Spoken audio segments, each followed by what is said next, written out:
looks like chaos has been waiting for us.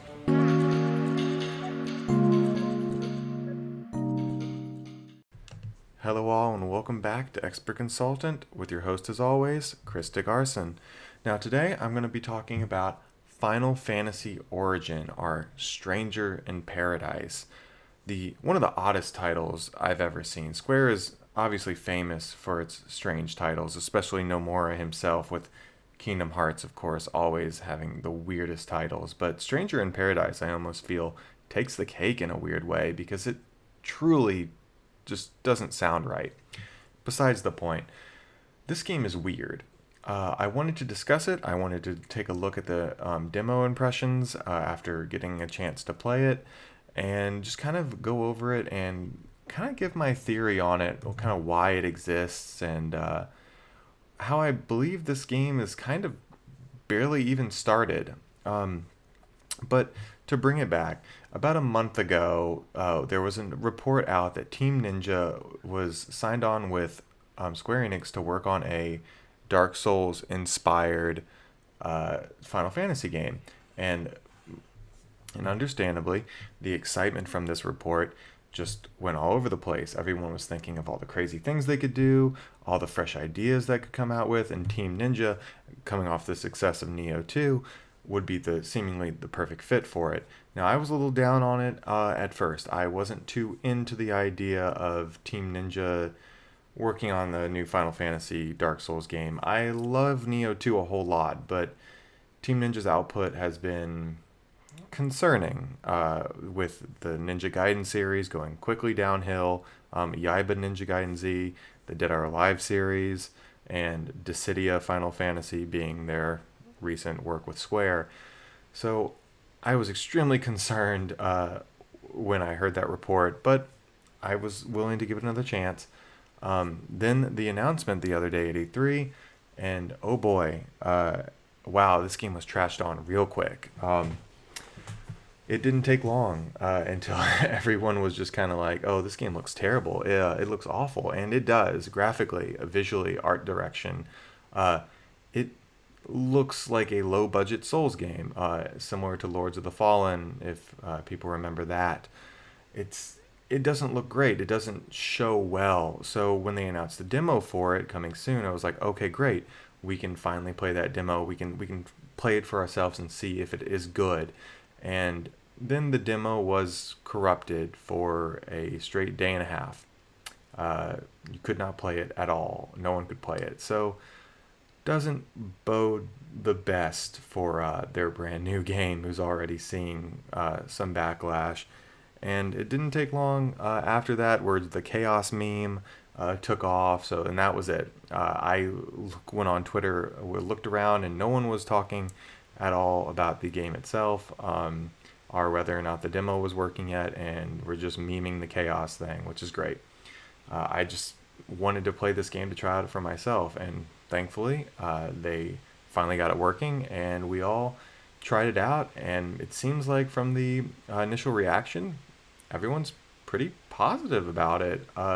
It seems the agreeance that everything, it looks really bad. There's a lot of like not great things about it, but the base and gameplay of itself is pretty solid and really good. And I would agree, it is basically extremely similar to Neo, deriving almost the same exact combat system, just with slight tweaks to different it up a little bit, make it go with the Final Fantasy style more. I really like the idea.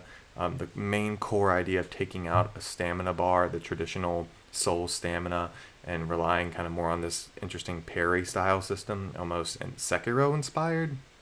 And I think that's my favorite idea about it, because I love Bloodborne. I love fast Souls games. I think that's why Neo was so good, is because of just how fast you can get in that game, and just kind of taking out the stamina bar completely can really lead to some interesting ideas and make you really fast, and just kind of give you this marriage of Devil May Cry and Bayonetta speed into a Souls game of dodging quickly and kind of parrying quickly.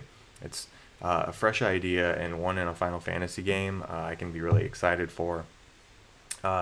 So to dive in to the gameplay a little bit, Like I said, it's very heavily Neo inspired, which is a good thing overall. I think Neo is one of the only Souls clones that really nails its own styling and just kind of does its own thing super well.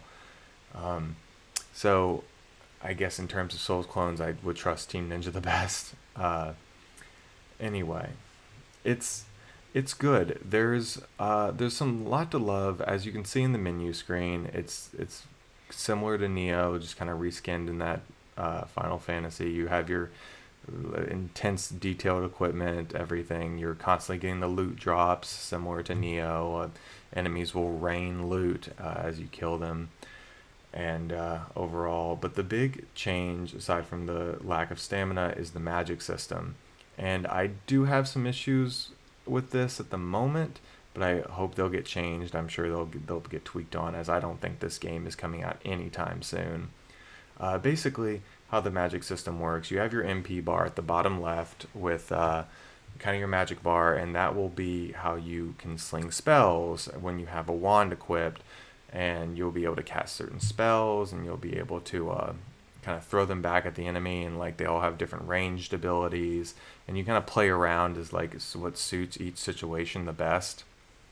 And it really provides kind of a interesting dynamic in the fact that Dark Souls games magic usage is kind of more separate.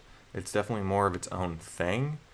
In the combat system, it's kind of like if you choose your build, it's going to be a strength build or a magic build, and you can switch between the two.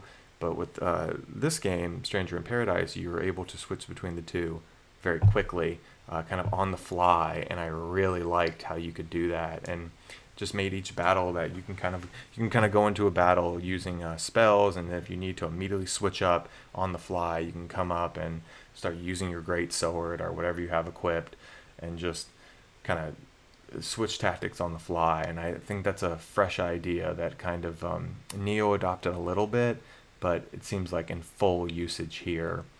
There's also skills in this game as well, so you can kind of change up your skills in the menus. You'll unlock new ones as you go through your skill tree, and it will give you more abilities and kind of new ways to fight, which is pretty cool for I'd say pretty fresh for the Souls genre as well.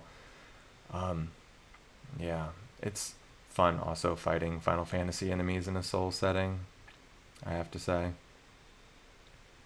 But yeah, overall, it was a really fun demo. I have to say, I was kind of surprised by it. I was ready to play it and just kind of be overwhelmingly disappointed, but I gotta admit, I had a pretty good time with it. After the super disappointing E3 reveal of it, everyone was pretty unsure of how to take it, how to understand it, and feel about it, especially with the character design being very plain and kind of Nomura's idea, as he's come out and said, it's kind of it's about a main character who's angry, which I almost feel this won't be the main character by the time the game actually releases. It just, everything about this release, this demo, just doesn't, it feels like a game that hasn't started in development yet. And here's where we get into my theory. I almost wonder if this is kind of Team Ninja's pitch in video game form, like in a demo form. So my guess is that this is my theory, absolutely nothing to back this up, but I feel like this could be a responsible kind of why it's so weird.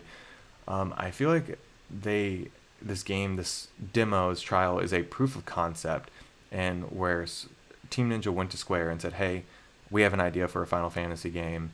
This is what we want to do with it. We're going to take Neo, we're going to take the structure we already have, the engine we already have, and just put it in a Final Fantasy skin.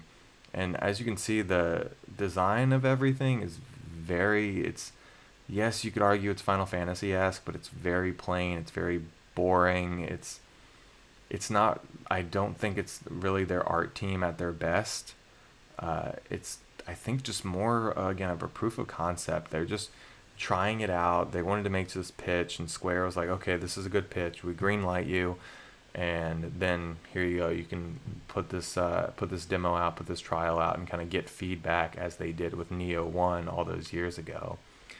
And that's kind of where I believe this comes from, because other than that, it just feels weird that the gameplay is so tight, yet everything else is kind of like just, I feel bad for saying awful, but it's really not great.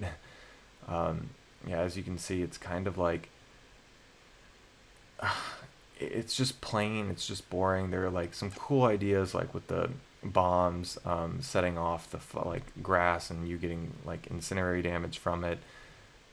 There's some cool ideas here, and I just like, I think in an actual like finished product this would be really cool, but because of this nature of this game just being kind of just, I don't know if it really exists yet. I don't think we'll see a 2022 release. I almost feel like we'll be early 2023 or late 2023. I know they're just taking the Neo engine and kind of adapting from there, but I don't know. I don't think it's weird. But yeah, you can see here the job system, and it's full. You unlock different jobs as you go on, which I always think is really, really cool. Just as it goes on, throughout your skill tree, you can unlock jobs like warrior. For example, in the demo, you can unlock warrior, dragoon, and black mage, which is a really cool idea to throw that into a Dark Souls, Final Fantasy game. And one of my biggest issues with Neo is that I think Neo is a bit too overwhelming. I think it's too much information. It kind of, you get like swamped down in menus with all the skill trees, all the skills for the weapons. It's too much, and that's the only thing that really like let that game down for me a little bit. So I'm glad to see that this is a more direct, like, hey, here's your skill tree, just fill it out. It's no confusing chart of skill numbers or anything that just doesn't matter, but a percentage point, and it's kind of just, hey, this is the game, this is your skill tree, this is what you'll unlock, and this is how much you'll like level up and everything. I much prefer that than number percentages that don't matter. I do hope they keep that. Yeah, and the environmental destruction is very cool. But yeah, moving on to the end of the demo, it's a fight against Garland from Final Fantasy 1. Interesting. I think this is probably the best part of the demo. This boss fight is super well designed, especially in hard mode. He's really freaking tough, and I love that. I love a good hard Dark Souls boss fight, and he makes you like think on your feet and use every single skill that you can learn in the demo, especially the parry, get your MP back ability. It really forces you to take everything you can and just use it in the strongest way possible, and I really like that. It's fun for a demo to kind of have this super challenging boss to kind of make you like truly just learn the ins and outs of the combat system for what we've seen and able to play so far. My one complaint about the boss would be the design of Garland himself. He's a little bit too generic. I really like how Garland has been depicted since Final Fantasy 1 as kind of this like large, evil, dark knight being, and this game kind of doesn't come through with that at all. Like, they don't even have his sword that he's famous for, so it's very weird, and I would have preferred his big great sword than just what you get, and this game is like an ice sword he can make and everything. It's very strange, but it's a small complaint, and again, if this game is just a proof of concept, then all this stuff could be fixed on later. Anyway, well, thank you for watching, and we'll see how this game turns out. I'm crossing my fingers. It didn't have a great showing, but again, by 2023, this game could be something really special. Anyway, see y'all and play what you want to play.